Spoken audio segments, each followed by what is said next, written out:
What's good? It's Woog. After 2 postponements, we are getting what might be a very exciting rematch. We have Liam Smith, 33 wins, 3 losses, and 1 draw, taking on Chris Eubank Jr., 32 wins and 3 losses. Heading into the first fight between Eubank and Smith, and obviously this one is reverse and it is Smith versus Eubank 2 rather than Eubank versus Smith 2, but in Eubank versus Smith 1, Eubank was actually a substantial favorite, greater than a 2-to-1 favorite, and you had Liam Smith basically at like a 2-to-1 or slightly greater than 2-to-1 underdog. In this case, the roles aren't completely flipped, but now Liam Smith is the favorite. And that's because in their first fight, after Chris Eubank Jr. had some good success in the first 3 rounds, in the 4th round, Liam Smith caught him up against pretty much the corner and caught him with multiple power shots, dropped him to where Chris Eubank Jr.'s legs did not recover. This was a dramatic TKO victory for Liam Smith. And it's interesting because, you know, around the time Liam Smith lost via stoppage to Canelo, this is when Canelo was down at 154, and then a few fights later, after Liam Smith beat Liam Williams 2 times in a row, Liam Smith then fought a then surging 154-pound belt holder in Jaime Munguia, and he brought Munguia the 12-round distance. This was shortly after Munguia had his breakthrough performance against Saddam Ali. So Liam Smith fought a very game fight against Munguia. He was outgunned, but he made it a competitive fight, lost via unanimous decision, but I was impressed that he went the distance against Munguia, because again, Munguia at 154 was looking very scary. But after that, Liam Smith won his next few fights. One of them was against Sam Eggington via 5th round TKO, and then about 3 or 4 fights later, he had one more loss, and that was against Magomed Kurbanov. This is a guy who you should know because he's not a big name at 154, or I think now 160, but he's an undefeated fighter who's got wins over Patrick Teixeira, you know, the former belt holder that Brian Castaño beat to earn a share of the title. So Kurbanov has beaten Patrick Teixeira and he's beaten Liam Smith. Keep your eye on Magomed Kurbanov. But Liam Smith, if you look at some of his wins, especially a couple of his recent wins, he beat Jesse Vargas, where, you know, Jesse Vargas really had no business at 154. But, you know, those are wins over Jesse Vargas, over Sam Eggington, 2 wins over Liam Williams, and then most recently against Chris Eubank Jr. for probably Liam Smith's greatest career win. Again, this was a little bit of a shocker, not so much that he won. Like, I think that a lot of people felt that maybe he could outwork Chris Eubank Jr., but just the devastating way that he finished him early in the fight. This isn't like it became a battle of attrition and Chris Eubank Jr. gassed in the second half of the fight. No, he just caught him in the 4th round and stopped him. So there has never been a bigger glow around the name of Liam Smith, because again, after that loss against Munguia, he had then lost to Canelo and Munguia. I just kind of thought that he would be a, you know, a non-elite kind of a B-level guy, but he's really kind of shaping up to have a strong late career resurgence. And who knows, maybe he goes out there and looks terribly against Eubank Jr. in this rematch, but you know, now Liam Smith is at 160, and this is where this first fight took place. But if you look at how like Ring Magazine is ranking the 160 guys, which is pretty much in shambles, largely because you've got a non-participatory Triple G, who's by far the biggest name in the division, but you've got a non-participatory Jermall Charlo, who the WBC refuses to strip, and you basically have like a people's champion, a lesser champion for the WBC in Carlos Adames. He's the guy who's been doing the heavy lifting with his recent performances. So you've got the WBC, who again, Jermall Charlo and Carlos Adames would be their champions. The WBO champion is Janibek Alimhanullah, who, you know, he's basically willing to take on all guys, it seems, and he was kind of seen as the boogeyman in the division for a minute, but it's just that he's with Top Rank. Top Rank doesn't have the best of the 160 guys, so they don't really have anybody to creatively matchmake against Alimhanullah, where he could basically showcase his abilities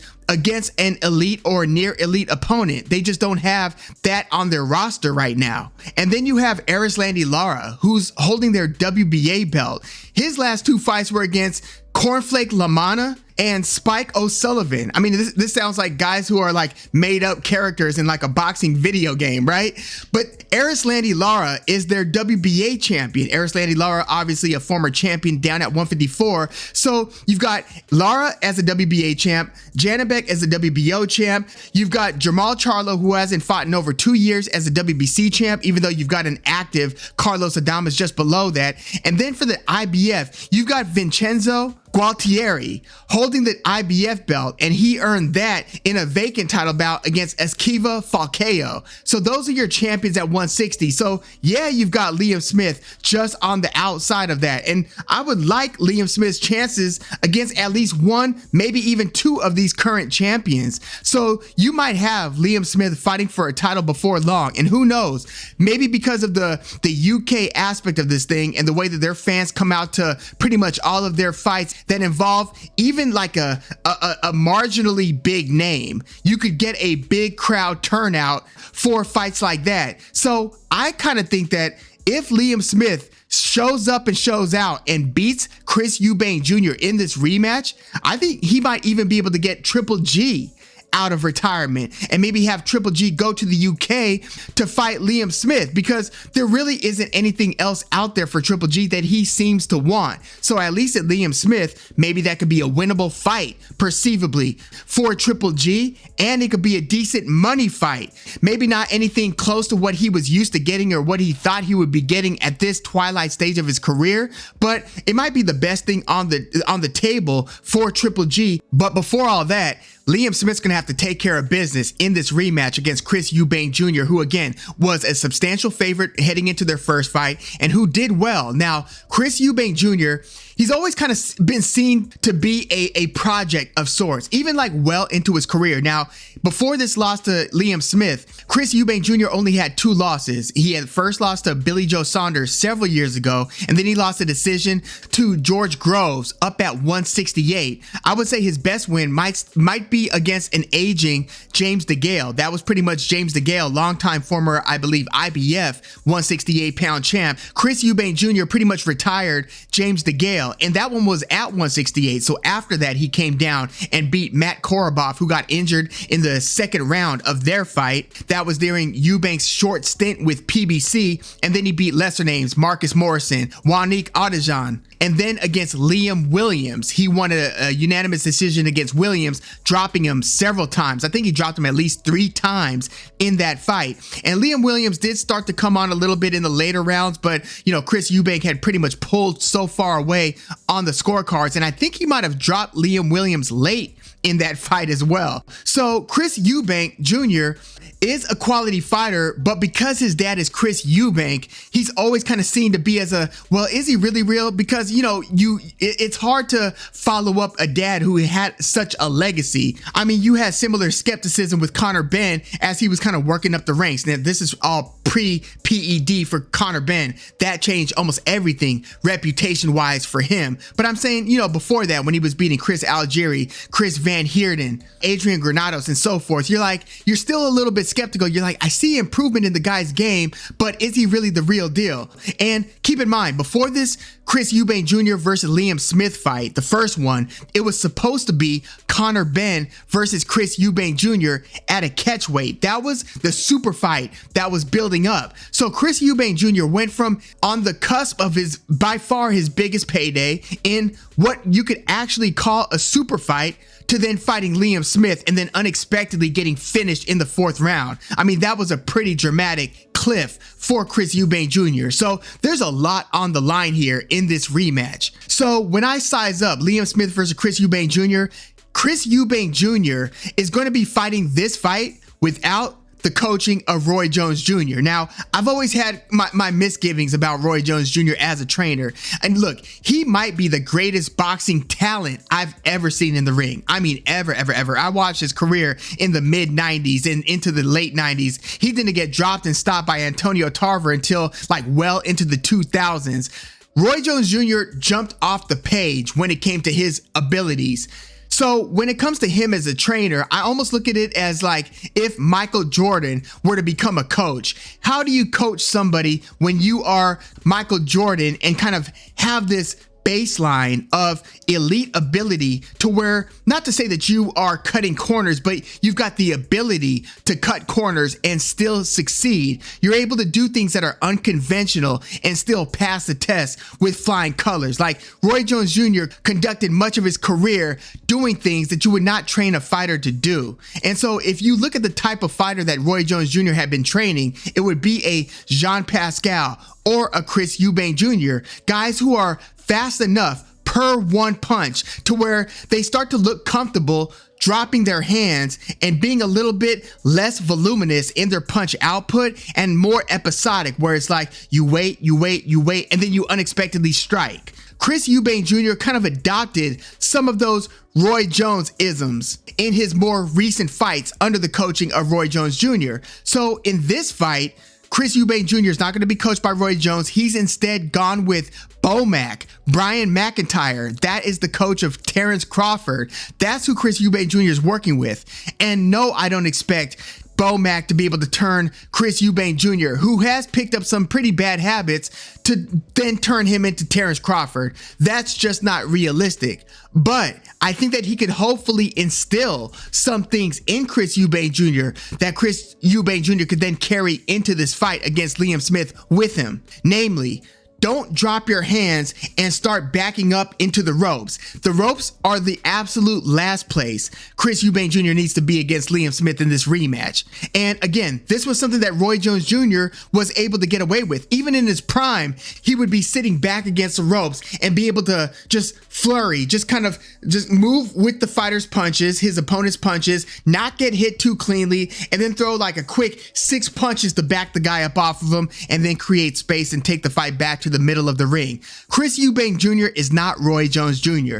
Yes, he is explosive. Yes, he does throw quickly, and he does have some pop, but he does not have the defensive reflexes of Roy Jones. He's got good, above average defensive reflexes. You're able to see him drop his hands and to move and avoid 1, 2, or 3 punches. Like, sometimes he looks very clean doing it. The problem is you have to be nearly perfect when that is your style, especially when you're fighting a hard combination puncher who's as resilient and as determined as Liam Smith. Because again, remember, Chris Eubank Jr. was winning at least 2 of the first 3 early rounds, and he was catching him in the middle of the ring with like right hand uppercuts. You know, Liam Smith would put up the high guard. Chris Eubank Jr. would throw a hook around the guard. He had a jab that was popping Liam Smith, kind of causing Liam Smith to have to reset. So he would, with his hand down, lead hand down, and kind of doing that step and slide that Roy Jones Jr. would do, kind of feint, and then throw a jab, pop. And then he would throw like a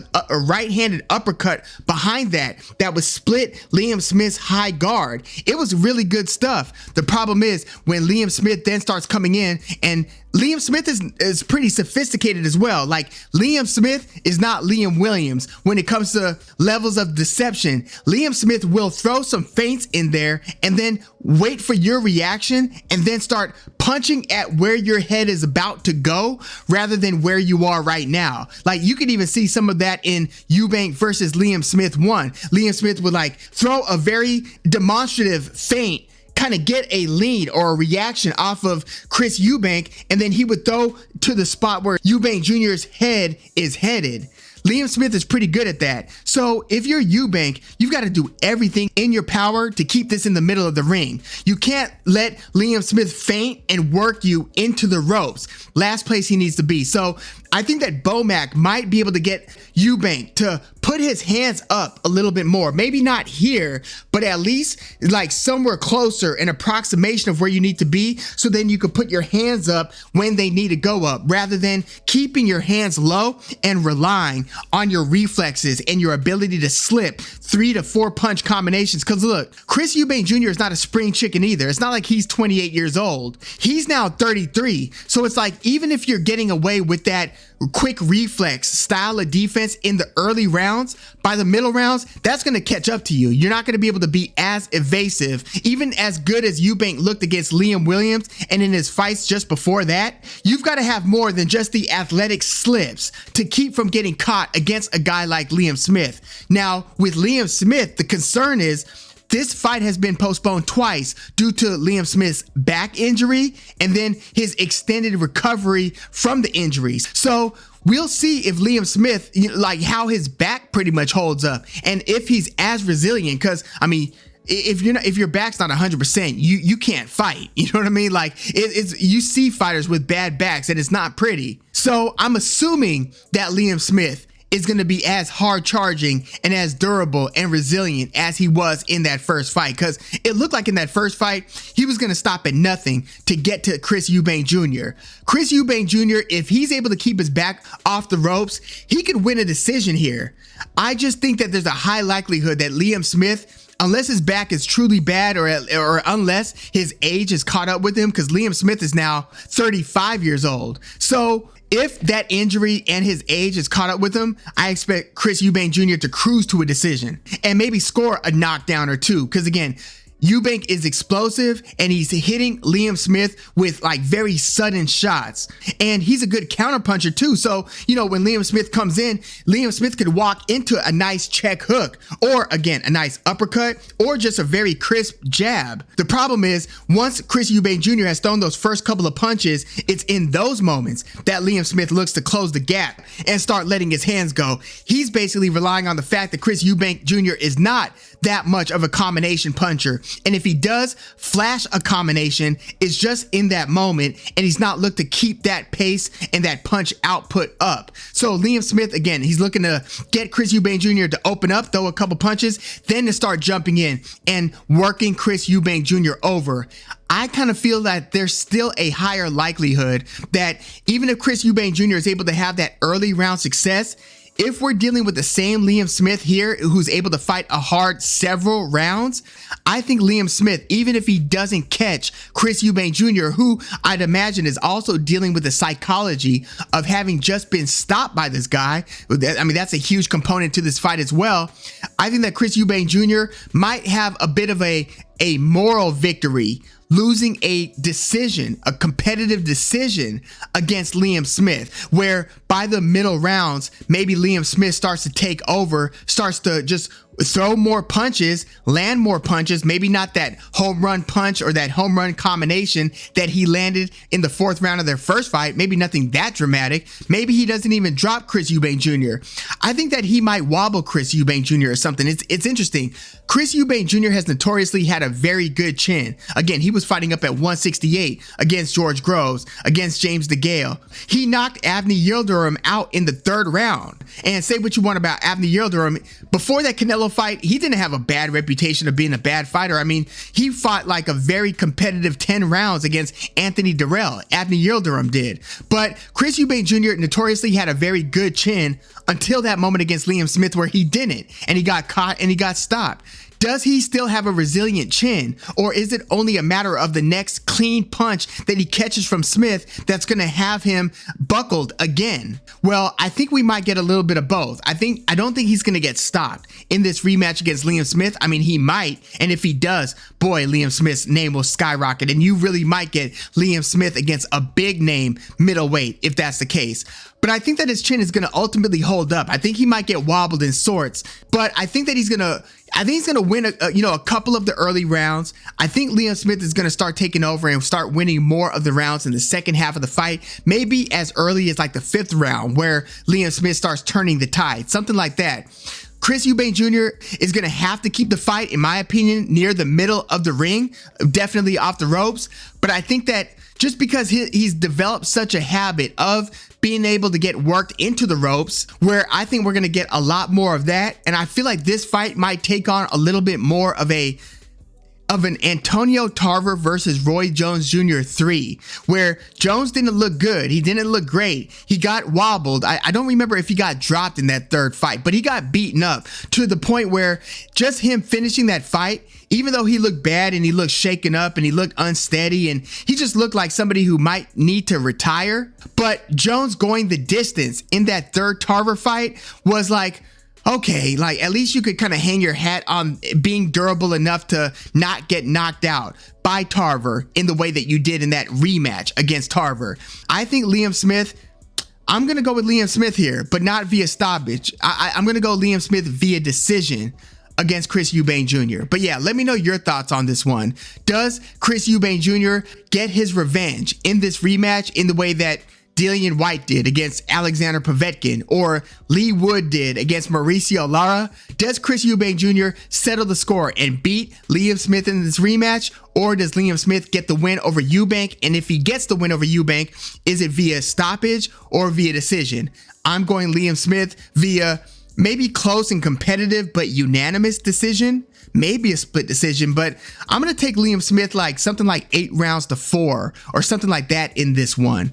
I do think that Chris Eubank Jr. might be a little bit spooked once he gets in there because of the traumatic event that he suffered in that first fight against Liam Smith. I don't think that the psychology has totally been corrected, and I think once it gets tough, you might get lower output from Chris Eubank Jr. You might get Eubank Jr. kind of moving away, kind of getting worked into the ropes, maybe a little scared to open up in fear of getting caught, even though Eubank Jr. himself, again, is a very good counterpuncher. But you would think that even if the psychology is bad for Chris Eubank Jr., that should motivate him to keep the fight in the middle of the ring and to do everything you can to keep it there. You know what I mean? Get your cardio way up. Get used to throwing more punches, more jabs, more lateral movement to keep Liam Smith off balance, keep him eating the jab, keep him having to put his high guard up because he's taking that incoming fire to where he has fewer opportunities to let his hands go with reckless abandon to start working you over into the ropes. I just don't think we're going to get that brilliant fight from Chris Eubank Jr. Even under the tutelage of Bomac, you can't get a leopard to change his spots that damn quickly. So yeah, I'm going Liam Smith via decision over Chris Eubank Jr. But yeah, let me know your thoughts on this one in the comments. And depending on who wins this, where do they go from here in this kind of shaky state of the middleweight division? And especially given the promotional politics, like Liam Smith is boxer, whereas Chris Eubank Jr. is Wasserman Sports. So this isn't even an Eddie Hearn matchroom fight. So if one of these guys was going to fight a Carlos Adames, they'd have to work with PBC. If they were going to fight Janibek Alimhanala, they would have to work with Bob Arum and Top Rank. If they were going to fight Triple G, they're gonna have to pull out the bag and give Triple G millions and millions of dollars probably. And if they were going to fight Erislandy Lara, they'd have to work with PBC. Now, if they were going to fight pretty much the next up and comer, a guy like Felix Cash, who I think pretty highly of Felix Cash. He's the guy who's beaten Denzel Bentley before Janibek had the unimpressive decision win against Bentley. Felix Cash stopped Bentley. If either one of these guys was to fight the up-and-comer Felix Cash, which I don't know if there's much of an appetite for either of these veterans to fight the next up, but yeah, they would have to work with Eddie Hearn Matchroom in that case. But yeah, let me know your thoughts on all things Liam Smith versus Chris Eubank Jr. in the comments. Like the video, subscribe to the channel if you are into the fight talk. I'm Woog. Thanks for tuning in.